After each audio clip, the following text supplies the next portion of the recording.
बिस्मिल्लाहिर्रहमानिर्रहीम। अस्सलाम वालेकुम नाज़रीन। कहानियाँ वही होती हैं जो दिल को छू जाएं, आंखों को नम कर दें और रूह को सुकून दे जाएं। अगर आपको ऐसी कहानियाँ सुनना पसंद है जिनमें हो जज्बात, सच्चाई, कुर्बानी और ख्वाबों का हसीन इम्तिजाज, तो आप बिल्कुल दुरुस्त जगह पर आए हैं। हमारा चैनल सनलाइट उर्दू स्टोरी को सब्सक्राइब करें, वीडियो को लाइक करें और बेल आइकॉन को दबाएं ताकि हर नई कहानी सबसे पहले आप तक पहुँचे।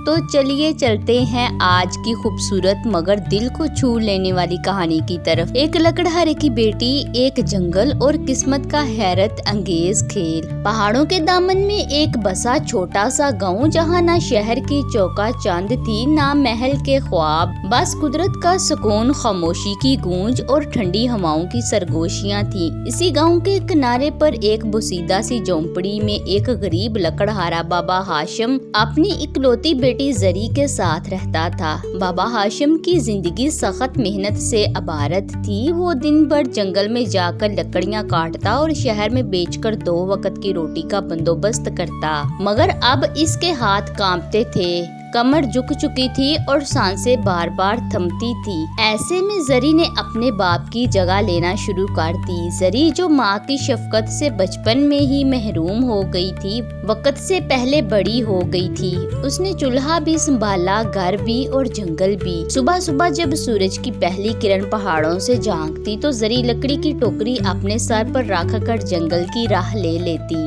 उसके कदमों की चाप जंगल के खामोश पत्तों पर कहानियां लिखती और परिंदे उसकी आमद का गीत गाते। जरी नहायत हसीन थी, मगर उसकी सादगी में एक अलग ही चमक थी। सुनहरे रंग के कपड़े, दुपट्टा सर पर खूबसूरती से लिपटा हुआ और आंखों में ऐसे ख्वाब जैसे वो कभी शहजादी हो, मगर हकीकत में वो एक गरीब की बेटी थी जिसका हाथ हमेशा मेहनत से भरा रहा और दिल हमेशा दुआ से। जरी की सबसे बड़ी ख्वाहिश थी कि उसके बाबा की थकन खत्म हो जाए, वो महल ना भी देखे मगर बाबा के चेहरे पर सुकून देखे। वो हर दिन जंगल में जाकर लकड़ियां जमा करती, छोटे छोटे झाड़ियों से खुद लड़ती, दरख्तों से बातें करती और दिल में रब से कुछ और ही सहारा मांगती। लोग गांव में उसकी तारीफ करते, मगर साथ ही कहते कि ये जंगल तन्हा लड़कियों के लिए महफूज नहीं। मगर जरी को कोई डर न था, क्योंकि उसका यकीन रब पर था और उसकी मोहब्बत बाबा के लिए। लेकिन उसे क्या मालूम था, जिस जंगल ने उसकी मेहनत देखी थी, वही जंगल एक दिन उसकी किस्मत का दरवाजा भी खोलने वाला है। एक ऐसा लम्हा आने वाला है जहां वो सिर्फ एक लकड़हारे की बेटी ना रहेगी, बल्कि तकदीर उसे एक ऐसे शहजादे से मिलवाएगी जो खुद रास्ता भटक चुका होगा। वो सर्दियों की एक खामोश सुबह थी, फिजा में खाकी थी, दरख्तों के पत्ते नम थे और सूरज ने अभी अपने सोने जैसे रंग जमीन पर बखेरने शुरू ही किए थे। जरी आज जरा जल्दी उठ गई थी। बाबा की तबीयत कुछ बोझल लग रही थी, इसलिए उसने चुपचाप लकड़ियों की टोकरी उठाई, बाबा के माथे पर हाथ रखा और जंगल की राह ले ली। जंगल उसी तरह खामोश था जैसे हर रोज होता, मगर उस दिन की खामोशी कुछ अलग थी, जैसे दरख्त सांस रोक कर कुछ छुपा रहे हों, जैसे पत्ते चीखने से पहले का सकूत लिए हुए हों। जरी ने उन सब बातों को नजरअंदाज किया, रब का नाम लिया और लकड़ियां चुनने लगी। अचानक एक झाड़ियों के पीछे से कदमों की आवाज आई। जरी रुक गई, उसने पीछे देखा मगर कुछ नजर ना आया।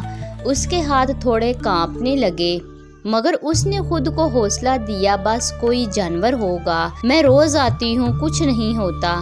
लेकिन वो जानवर ना था। चंद लम्हों बाद एक दरिंदा सिफ्त मर्द झाड़ियों से निकलकर उसकी तरफ लपका। उसकी आंखों में हवस, चेहरे पर दरिंदगी और हाथों में खंजर जैसा तेज आला था। जरी के पैरों तले जमीन निकल गई। उसने लकड़ियां छोड़ी और चीखती हुई दौड़ने लगी, बचाओ या अल्लाह, मदद कर, कोई है। दरख्तों के पीछे जरी की दुपट्टा हवा में उड़ रहा था, कदम लड़खड़ा रहे थे और आंखों से खौफ टपक रहा था। वो एक पुराने बरगद के दरख्त के पीछे छुपने लगी, मगर उस शख्स ने पीछा ना छोड़ा और फिर तकदीर ने दरख्तों के पीछे से एक नया किरदार मुतारफ करवाया। इसी जंगल के दूसरे किनारे पर शिकार के लिए आया हुआ शहजादा अरमान अपने घोड़े के साथ आगे बढ़ रहा था। वो गांव से दूर कुछ दिन फितरत के करीब वक्त गुजारने आया था, मगर उसे क्या खबर थी कि जंगल جنگل اسے کسی عام شکار کے بجائے ایک زندگی کا مقصد دینے والا ہے۔ زری کی چیخ شہزادہ ارمان کے کانوں تک پہنچی۔ وہ فوراً گھوڑے کو ایڑا لگا کر آواز کی سمت دوڑا اور جیسے ہی اس نے منظر دیکھا اس کے اندر کا جنگجو جاگ اٹھا۔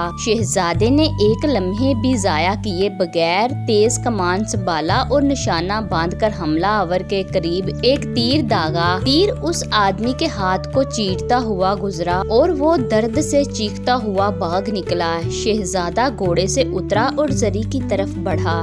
زری جو ڈر سے کپکپا رہی تھی بے ہوش ہو کر گر گئی۔ شہزادے نے اسے اپنی چادر میں لپیٹا اور اپنے محافظوں کو بلایا۔ اس لڑکی کو محل لے کر جاؤ، یہ جنگل اب اس کے لیے محفوظ نہیں۔ زری کی سانسیں بحال ہو رہی تھی مگر بے ہوش میں بھی اس کے ہونٹوں پر صرف ایک ہی لفظ تھا، بابا۔ زری کو کیا خبر تھی کہ وہ جس سے بچی ہے وہ درندہ صرف ایک آزمائش تھی، اصل امتحان تو اب شروع ہونے والا ہے۔ محل کے دروازے اس کے لیے کھلنے والے ہیں مگر عزت، خودداری اور محبت کے بیچ سے گزر کر روشنی کی ایک نرم کرن زری کے چہرے پر پڑی۔ آہستہ آہستہ اس کی آنکھیں کھلنے لگیں۔ وہ گھبرا کر اٹھی مگر یہ وہی جنگل تو نہیں تھا، نہ ٹوٹی چٹائیاں، نہ کانٹے، نہ درختوں کی سرگوشیاں۔ یہ ایک نرم گدا بستر تھا، روشنی سے جگمگاتا ہوا کمرہ، کھڑکیوں سے چھن چھن کرتی ہوا اور دیواروں پر چمکتے شیشے۔ زری حیران ہو گئی۔ اس نے جلدی سے دوپٹہ سنبھالا اور کھڑکی کے پاس پہنچی۔ سامنے خوبصورت باغ تھا، رنگ برنگے پھول، فوارے اور محل کے دیوان خانے میں خادمین آتے جاتے نظر آئے۔ دروازہ کھولا اور ایک باوقار وجیح چہرہ اندر داخل ہوا۔ یہ شہزادہ ارمان تھا۔ زری نے نظریں جھکا لیں۔ شہزادہ مسکرایا، ڈرو نہیں، تم محفوظ ہو، میں تمہیں اس درندے سے بچا کر یہاں لایا ہوں۔ زری نے شکریہ ادا کیا مگر فوراً کہا، مجھے واپس میرے بابا کے پاس جانا ہے، وہ اکیلے ہوں گے۔ شہزادہ ارمان اس کے سچ، اس کی فکر اور اس کے دل کے خلوص سے بہت متاثر ہوا۔ اس نے وعدہ کیا کہ وہ بابا ہاشم کو یہاں بلوا لے گا اور واقعی اگلے دن ایک شاہی رت میں بابا ہاشم محل میں لایا گیا۔ آنکھوں میں حیرت اور دل میں بیٹی کے لیے فخر، مگر یہ صرف آغاز تھا۔ شہزادہ ارمان زری کے حسن سے زیادہ اس کے کردار سے متاثر تھا۔ وہ چاہتا تھا کہ زری صرف رانی نہ ہو بلکہ ایک مثالی رانی بنے۔ بادشاہ اور ملکہ نے شرط رکھی، اگر یہ لڑکی شاہی خون کی شریک بننا چاہتی ہے تو اسے 3 آزمائش سے گزرنا ہوگا، سچائی، قربانی اور وفاداری کا امتحان۔ زری سے پوچھا گیا کہ وہ محل کی زندگی کیوں چاہتی ہے۔ زری نے کہا، مجھے محل کی زندگی نہیں چاہیے، مجھے بس اپنے بابا کا سکون چاہیے۔ اگر یہ تخت کسی اور کا ہے تو مجھے کوئی حسرت نہیں۔ پورا دربار خاموش ہو گیا۔ شہزادے نے پہلی بار سر جھکایا اور دل سے اس کی عزت کی۔ دوسرا امتحان، قربانی۔ ملکہ نے ایک دن زری سے کہا کہ اگر وہ محل میں رہنا چاہتی ہے تو اسے اپنی سادگی چھوڑنی ہوگی، زیور، کپڑے، عیش، ہر چیز اپنانا ہوگی۔ زری نے جواب دیا، اگر سادگی چھوڑنے سے میرا دل مر جائے تو میں تاج کیوں چاہوں؟ ملکہ کی آنکھوں میں نمی آ گئی۔ یہ دوسرا دروازہ تھا جو زری کے لیے کھل گیا۔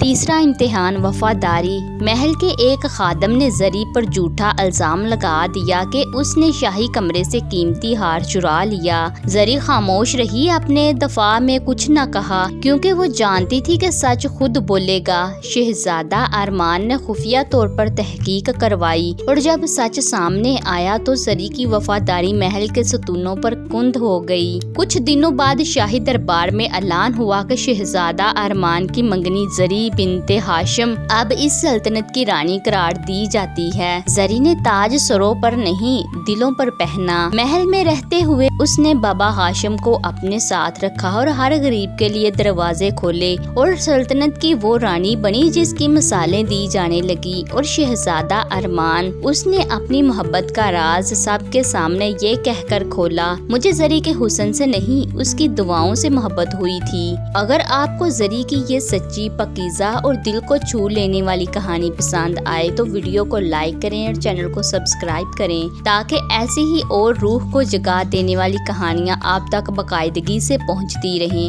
کیونکہ کچھ کہانیاں صرف سننے کے لیے نہیں ہوتی، جینے کے لیے بھی ہوتی ہیں۔ جزاک اللہ خیر۔